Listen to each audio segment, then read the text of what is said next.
अनुराग पाठक द्वारा लिखित उपन्यास 12th फेल। हारा वही जो लड़ा नहीं। पांडे ने पीली कोठी में कमरा ले लिया। मनोज घोसीपुर से अपना सामान समेटकर पांडे के कमरे पर आ गया। पीएससी की तैयारी के लिए जिस ग्रुप की तलाश मनोज ने की थी वह मिल गया था। पीएससी की प्रारंभिक परीक्षा नज़दीक आ गई थी।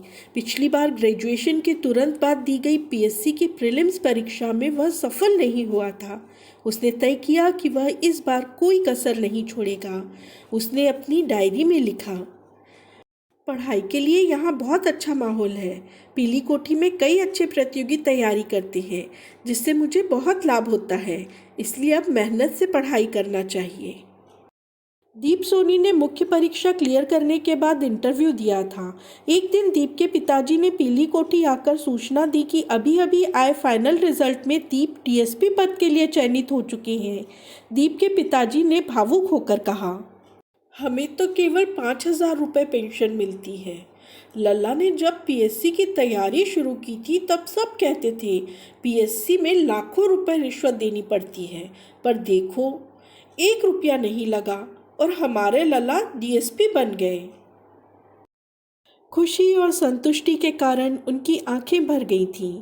इतना कहकर दीप के पिताजी अपने किसी रिश्तेदार के यहाँ खुशखबरी सुनाने चले गए। मनोज ने दीप से पूछा, भाई साहब आप कैसा महसूस कर रहे हैं?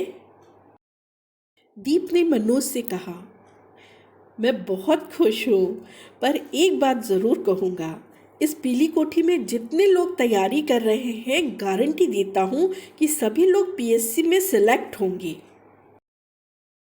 पीली कोठी के सभी सदस्य मनीष, गुप्ता, मनोज और पांडे अपने भविष्य के सिलेक्शन की इतनी बड़ी गारंटी पर बहुत खुश हुए। मनोज समझ गया कि सफल लड़के भी इन्हीं के बीच से आते हैं। दीप के सिलेक्शन से पूरी पीली कोठी में जश्न का माहौल बन गया। देर रात तक सभी लड़के आनंद और आत्मविश्वास में डूबे भविष्य की सफलता पर चर्चा करते रहे। मनोज और पांडे ने इस बार पीएससी प्रीलिम्स की परीक्षा गंभीरता से दी थी, पर 3 महीने बाद आए रिजल्ट में दोनों का प्रीलिम्स क्लियर नहीं हुआ। अच्छी मेहनत के बाद भी मनोज असफल हो गया।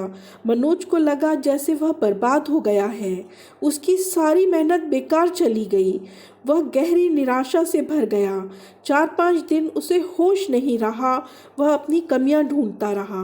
वह समझ गया कि पीएससी की राह इतनी आसान नहीं है जितनी वह समझ रहा था। उसके पास अब पुरानी असफलता को भूलकर आगे पढ़ाई करने के अलावा कोई विकल्प नहीं था।